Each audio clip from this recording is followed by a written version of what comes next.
Bonjour, cette semaine, on va parler de l'intégration avec son animal, comment qu'on fait quand on arrive à la maison. Et on va parler aussi de comment choisir son animal en fonction de la race.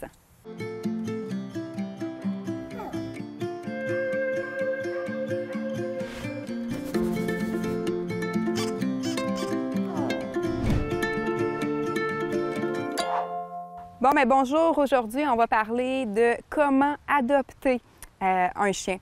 Je dis ça comment adopter parce que oui, il y a beaucoup de questions à se poser du pourquoi qu'on veut un chien. C'est la première question.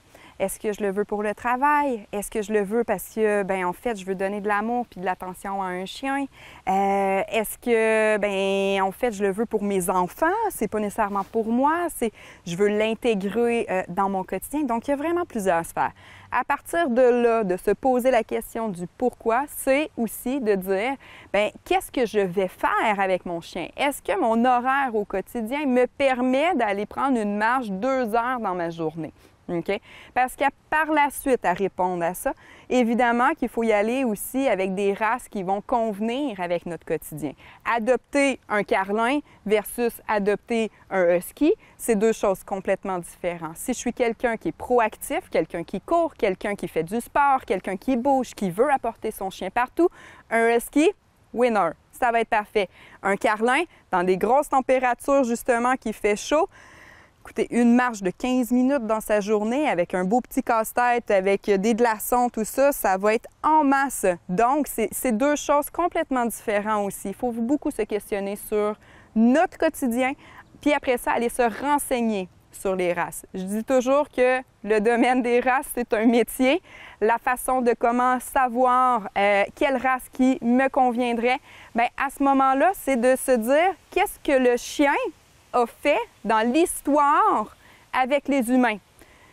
Par exemple, je vais dire un husky, qui a été des chiens de traîneau. Ça a été des chiens de travail qui ont bougé beaucoup. Donc, logiquement, justement, ils vont avoir besoin de bouger beaucoup plus dans leur quotidien versus un carlin, que lui, c'était un chien, en fait, de la royauté. Il était assis sur les genoux, en fait, du roi et c'est comme ça qu'ils passaient leur journée. Donc, on peut comprendre, en fait, de l'utilité, comment l'humain, en fait, l'a pris, cette race-là, va expliquer c'est quoi sa dépense d'énergie et qu'est-ce qu'il va avoir besoin.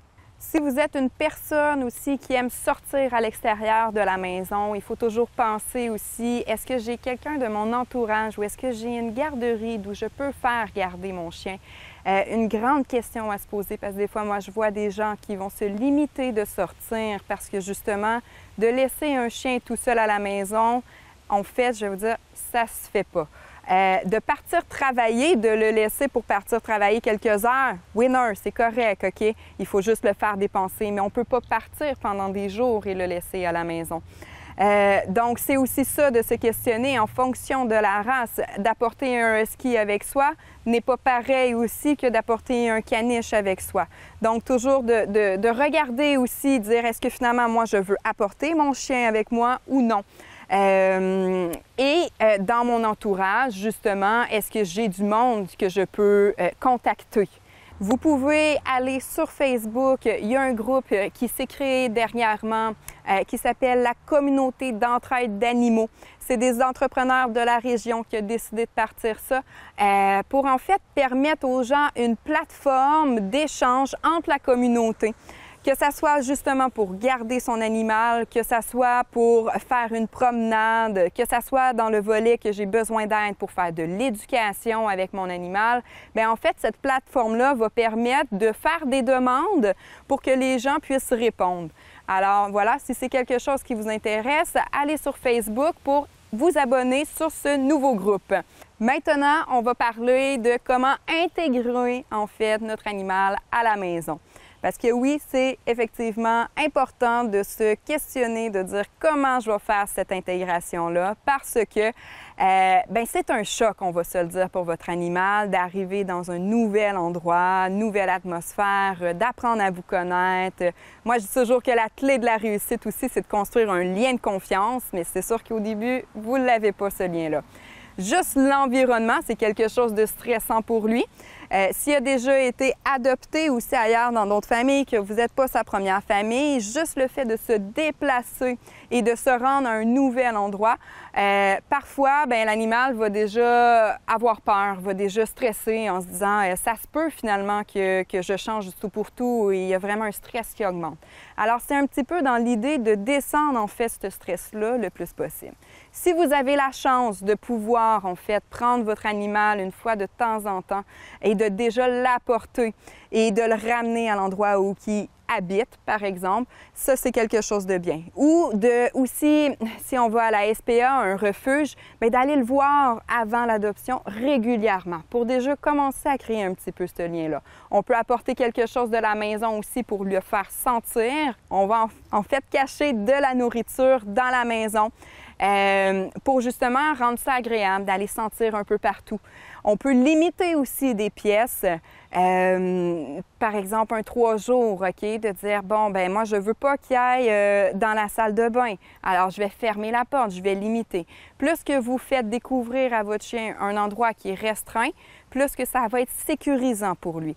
Plus qu'on met quelque chose d'agréable, une odeur, en fait, agréable pour lui, qui est souvent, en fait, de la nourriture, plus qu'il va être heureux à cet endroit-là. Donc, une belle intégration, c'est aussi de se dire, je vais rester à la maison avec lui. Des fois, moi, je vois du monde qui dit, j'adopte, mais après ça, je suis partie à l'extérieur, je vais le faire garder. Non, laissez-vous un temps. Si c'est ça, à ce moment-là, c'est pas la meilleure chose. Vous êtes mieux d'attendre avant d'aller chercher votre animal parce que c'est un minimum, je vous dirais, au moins de 3 semaines d'intégration dans son nouvel environnement. Un 3 jours où que je veux idéalement même pas qu'on sort. On reste 3 jours intensément avec lui pour aller créer ce lien-là, cette fusion-là qu'on veut.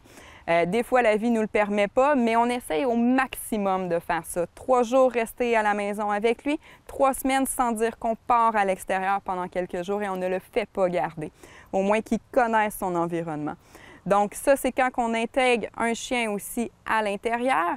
Il ne faut pas oublier aussi d'intégrer son chien à l'extérieur si on a une cour.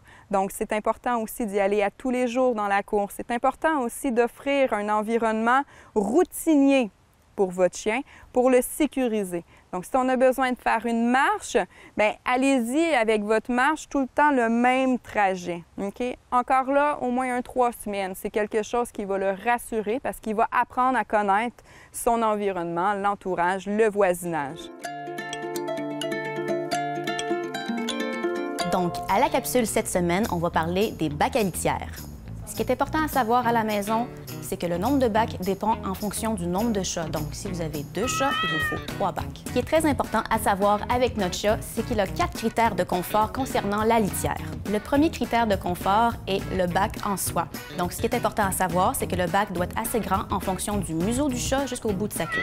Ensuite, le bac doit être assez haut pour accueillir au moins 3 pouces de substrat pour que le chat puisse creuser et enterrer ses besoins. Le substrat, celui-ci doit être doux et confortable pour les pattes. Il est à noter que chaque chat a une préférence de substrat bien à lui. L'important à retenir, c'est que le substrat doit avoir la capacité de pouvoir être déplacé avec la patte. L'emplacement de la litière, ce qui est important à savoir, c'est que le bac doit être en fait dans un endroit qui est fréquenté par le chat. Donc, il faut éviter les endroits qui c'est beaucoup de mouvements, par exemple avec les enfants ou le chien. Puis, il faut éviter en fait de placer la litière à côté de la nourriture et de l'eau. Et finalement, l'entretien de la litière, on doit la faire au moins 1 fois par jour. Et pour laver la litière, on va utiliser un savon sans odeur, doux, et laver les bacs au moins 1 fois par mois.